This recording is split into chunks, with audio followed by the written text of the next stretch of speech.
महाकुंभ एक ऐसा पर्व जहां करोड़ों लोग अपनी आस्था और विश्वास के साथ पवित्र संगम में डुबकी लगाते हैं। यह केवल एक मेला नहीं, बल्कि एक आध्यात्मिक यात्रा है जहां हर कोई अपने पापों का प्रायश्चित करने और मोक्ष की प्राप्ति की कामना करता है। लेकिन इस बार प्रयागराज के महाकुंभ में कुछ ऐसा हुआ जिसने सभी को अचंभित कर दिया। गंगा, यमुना और सरस्वती के संगम पर लाखों श्रद्धालु स्नान कर रहे थे। तभी नदी के शांत पानी में एक अद्भुत घटना घटी। पानी की लहरें अचानक तेज हो गईं और उनके बीच से निकला एक विशाल सांप, ऐसा सांप जिसे देखकर हर किसी की सांसें थम गईं। उसकी चमचमाती त्वचा, रहस्यमयी आकृति और उसकी उपस्थिति ने पूरे वातावरण को एक रहस्यमय सन्नाटे से भर दिया। क्या यह केवल एक प्राकृतिक घटना थी या फिर यह किसी दिव्य शक्ति का संकेत? इस चमत्कारी घटना ने महाकुंभ के इतिहास में एक ऐसा अध्याय जोड़ दिया जिसे लोग कभी भूल नहीं पाएंगे। आइए इस रहस्यमय कहानी को विस्तार से जानें। प्रयागराज के महाकुंभ में हर तरफ भीड़ का सैलाब उमड़ा हुआ था। लोग गंगा, यमुना और अदृश्य सरस्वती के संगम में डुबकी लगाकर अपने पापों को धोने और मोक्ष प्राप्ति की कामना कर रहे थे। घाटों पर मंत्रोच्चार, घंटियों की गूंज और श्रद्धालुओं का उत्साह माहौल को पूरी तरह आध्यात्मिक बना रहा था।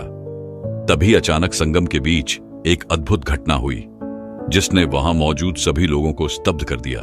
नदी के शांत पानी में एक अजीब सी हलचल मची। श्रद्धालु चौंक गए जब उन्होंने देखा कि पानी के बीचों बीच से एक विशाल सांप धीरे धीरे बाहर आ रहा है। उस सांप की लंबाई करीब 20 फीट थी। उसकी त्वचा पर अजीबोगरीब चमक थी जो सूरज की रोशनी में और भी रहस्यमय लग रही थी।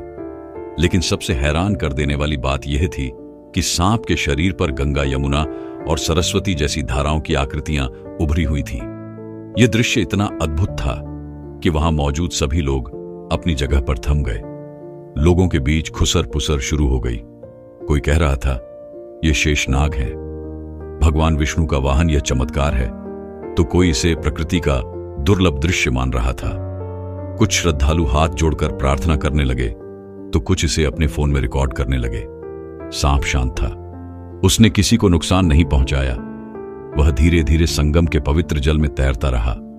तभी एक वृद्ध साधु ने वहां खड़े श्रद्धालुओं से कहा, यह कोई साधारण सांप नहीं है, यह भगवान का संदेश है। शायद यह हमें चेतावनी दे रहा है कि हमें प्रकृति का सम्मान करना चाहिए। भीड़ इस अद्भुत दृश्य को देख मंत्रमुग्ध हो गई।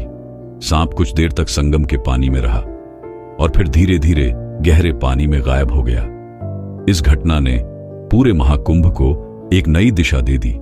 लेकिन जो लोग उस दिन संगम पर मौजूद थे, उन्होंने इसे एक चमत्कारी घटना के रूप में देखा।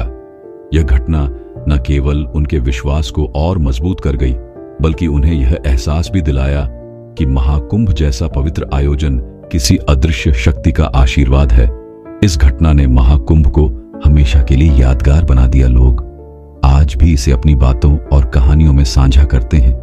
यह घटना हमें याद दिलाती है कि प्रकृति और ईश्वर की लीला कभी कभी हमारी समझ से परे होती है। महाकुंभ का यह दिन इतिहास में हमेशा याद रखा जाएगा। संगम की यह घटना केवल एक कहानी नहीं, बल्कि आस्था, रहस्य और प्रकृति का संगम है। क्या यह एक दिव्य संकेत था या महज एक अनोखी प्राकृतिक घटना? यह सवाल हमारे दिलों में हमेशा गूंजता रहेगा। लेकिन एक बात तय है, महाकुंभ का यह चमत्कार हर किसी के दिल में एक गहरी छाप छोड़ गया। आपका क्या मानना है? यह चमत्कार था या रहस्य? अपनी राय हमें कमेंट में जरूर बताएं।